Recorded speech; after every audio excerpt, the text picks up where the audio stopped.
Hello everyone. In this video, I will be talking about toggles. Toggles are mainly used in settings menu where you want to turn something on or off. For example, either your game's sound or anti-aliasing on and off. You can add a toggle in the scene by right clicking inside the hierarchy window, going to the UI panel and then clicking on toggle. Now the toggle is also a type of compound GUI control, and it means that it has multiple GUI controls which work in tandem to create a single GUI control. And the main components of toggle are first a label, which is totally optional, just as an identification of your actual toggle. And the actual toggle consists of a background image, which in this case is the rounded rectangle, and the foreground image, which in this case is the tick mark. Now when you toggle it on and off, the foreground image, which is the check mark image, turns on and off. I will show you it in action.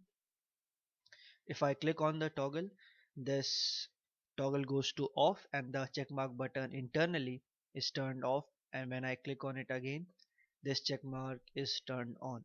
So if you want to change the look of your toggle, you can control the label by going to this text component. If you want to change the look of this check mark or its background, you will have to change the sprite inside this image component for the background and this image component of the check mark for the foreground image change. Now coming to the actual toggle game object, it has the rect transform and the transition component, which has been covered in previous videos.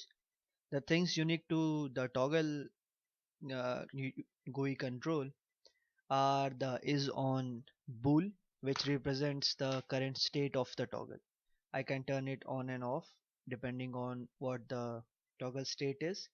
The next field is the toggle transition, which is used when we are using toggle groups, which I will cover later in this video. And the graphics field is your the image that will be shown when the toggle is turned on. And the group field is used for the toggle group, which I said will be discussed later. And the last field is the event on value changed, which is used to pass or hook your function to get information from this toggle. Hooking your function to this toggle event is similar to what we have done with other GUI controls. The only difference being is that the delegate of this event is of the type uh, which has a single argument, and the argument is of the type boolean. So I will come to my script, and the function which we need to write should be of that signature. It should have a single argument and the argument should be of the type bool. So let's name it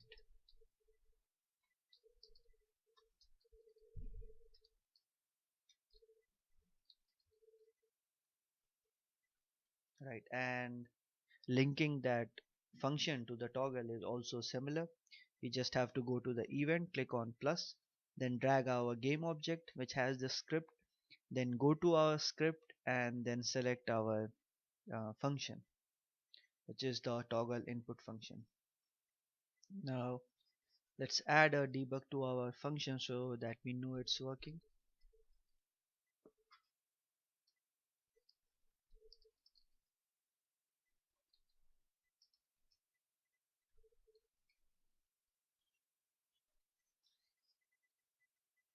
Going to the play mode, you can see in the console when I turn the toggle off, I get the message toggle is false, and when I turn it on, we get the message true.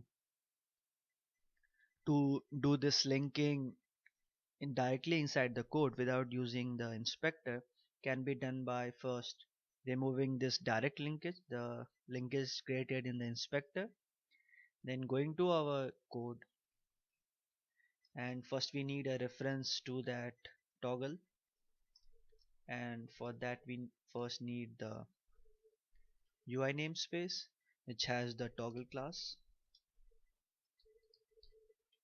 and Then we need a reference of the actual toggle whose value we want.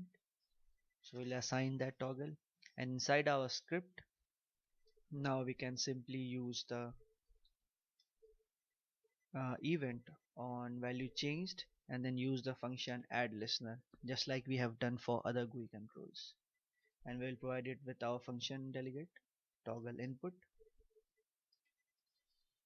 And now let's come into the game and checking if it works. Right, so if my toggle is on, I get the message true. When I turn my toggle off, we get the message false. An additional feature of toggles is that you can group them together inside a thing called toggle group.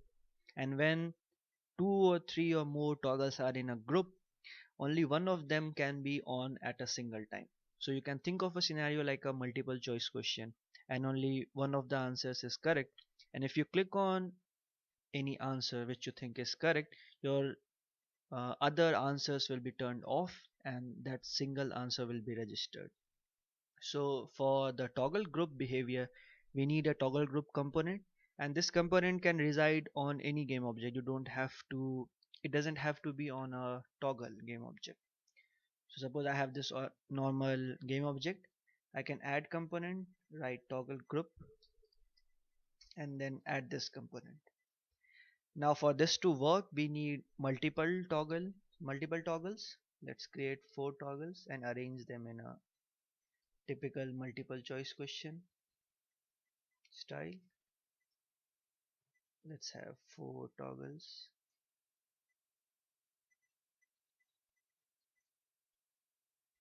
Right, and the only thing that you need to ensure is that all of the toggles which belong to a particular group, you have to assign that group to these toggles.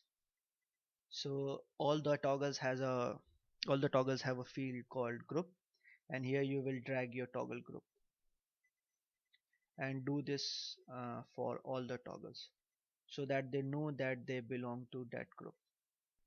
Also make sure that these toggles are turned off at the start, just like what you would expect in a multiple choice question. Now when you start the game, if you click on a toggle, it behaves just like a normal toggle, but if you click on any other toggle belonging to the same group, the first one will be turned off and this one is turned on. Likewise for all the toggles.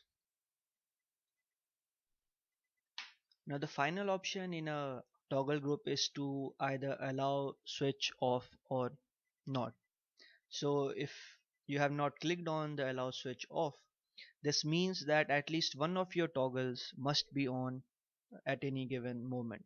So you can't turn this off by clicking on it again. You will have to have at least one toggle on. But if you click on allow switch off, once you have a single toggle, you can turn it off.